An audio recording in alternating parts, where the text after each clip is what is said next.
में भी करना चाहिए। हम पढ़े लिखे नहीं तो हमें मात्राओं का भी भूल जाएंगे, क्योंकि विद्या फेरी क्यों, विद्या भूले क्यों, क्योंकि उसे फेरा नहीं। घोड़ा अड़ा क्यों, क्योंकि उसे साधा नहीं। तो हमने यदि इंद्रियों को साधा नहीं, यदि हमने स्वाध्याय नहीं किया, हमने किताब, यदि हमने ग्रेजुएशन MA भी कर रखी है, किताबें हमारी अलमारी में बंद है, तो हम 2-4 साल में ही ऐसे हो जाते हैं, ना हमारी मात्राओं का ज्ञान होता है। तो यदि हमें लिखने का अभ्यास रहेगा, लिखोगे कैसे, चाहे ओम ओम लिख लो, चाहे गायत्री मंत्र लिख लो, जो तुम्हें मंत्र आता है वो ही लिख लो। कुछ नहीं आता तो हमारे 10वीं तक की जो किताबों में हमारी कविताएं थी उनको दोबारा से लिखना शुरू कर दो, तो ये और पढ़ो उनको। तो ये स्वाध्याय है। और आगे ईश्वर प्राणी ध्यान, अगला 5वां ईश्वर प्राणी ध्यान। जो ईश्वर के नियम बनाए हैं, हमने उस ईश्वर के नियमों पर चलना, ये हमारा ईश्वर प्राणी ध्यान होता है। और ये यम आसन, आसन जो हमने बताए थे, कुछ लेट के बताए थे, कुछ बैठने के बताए थे, कुछ खड़े होने के बताए थे। इनसे हमारी बॉडी स्ट्रक्चर ठीक रहेगा, हमारी नस नाड़ियाँ ठीक रहेगी। अगला है प्राणायाम। प्राणायाम होता है कि हमें जब श्वास पर श्वास चलते रहते हैं, हमारे श्वास हमेशा चलते रहते हैं, लेकिन जब हम लंबे सांस भरते हैं तो हमारे पूरी बॉडी में 5 तत्वों से हमारा शरीर बना है और हम 5 तत्वों से ठीक कर सकते हैं। तो जो वायु की कमी होती है हमारे शरीर में, तो उससे कुछ न कुछ रोग होते हैं। ये हमारे हाथ में भी 5 पॉइंट है, अग्नि, जल, वायु, वो ये आकाश है।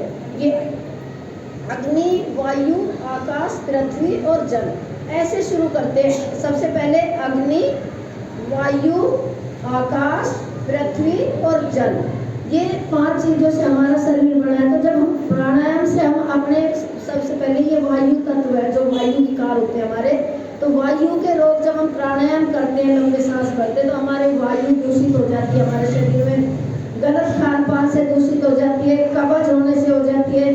तो हमारे शरीर में जब ज़्यादा कब्ज रहेगी तो वो गंध हमारे शरीर की पूरी नसों में पहुंचने के बाद हमारे अंदर से भी गंदगी हो जाती है, वायु रोग हो जाते हैं। गंदगी होगी तो वायु रोग होगी।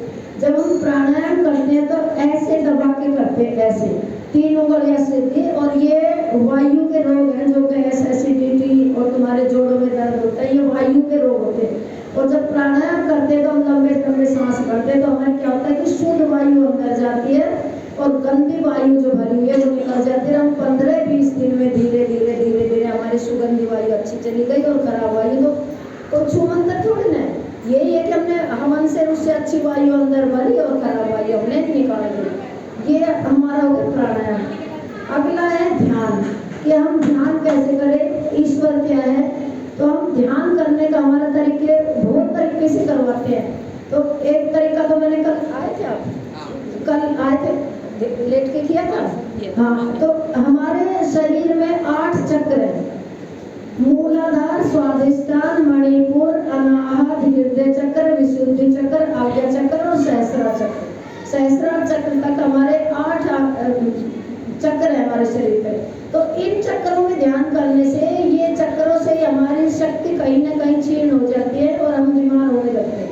तो उन चक्रों पे ध्यान करने से हमारे चक्र ऊर्ध्वगामी होते हैं। जैसे नीचे नाभि से नीचे नीचे के करेंगे तो पृथ्वी की जितनी ऊर्जा है वो हमारे मिलेगी। जहाँ नाभि से ऊपर ऊपर का हिस्सा है ये बीच का, और यहाँ से विशुद्धि चक्र से उसका ये आकाश तत्व की पूर्ति है, वो सारी हमारी पूर्ति हो जाती है। और एक चक्र में ध्यान टिकाते हैं, कुछ नहीं करते, सांस हमें वहीं के वहीं ध्यान को चाहिए। ये ध्यान हमारा सोते हुए भी कर सकते हैं, बैठते हुए भी कर सकते हैं, लेकिन ध्यान को कहीं नहीं ले जाते एक चक्र में। चाहे तो ये आज्ञा चक्र हमारा दोनों भावों के बीच में, इस पे करते हैं, या ये हमारा कंठ है विशुद्धि चक्र है, या दोनों छाती के बीच में हृदय चक्र है, बीच में नाभि है, ये मणिपुर चक्र कहलाती है। इससे 4 इंच नीचे स्वाधिष्ठान, और मूल बंद है उससे 4 इंच ऊपर मूलाधार चक्र।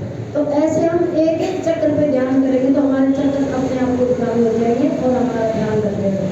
फिर भाई समाधि को जो बहुत, ध्यान के बाद समाधि आता है 8वां, तो समाधि को जो बहुत बड़े हम तो भाई ग्रस्त हैं, तो इतना समाधि के बारे में नहीं जानते। ध्यान भी इतना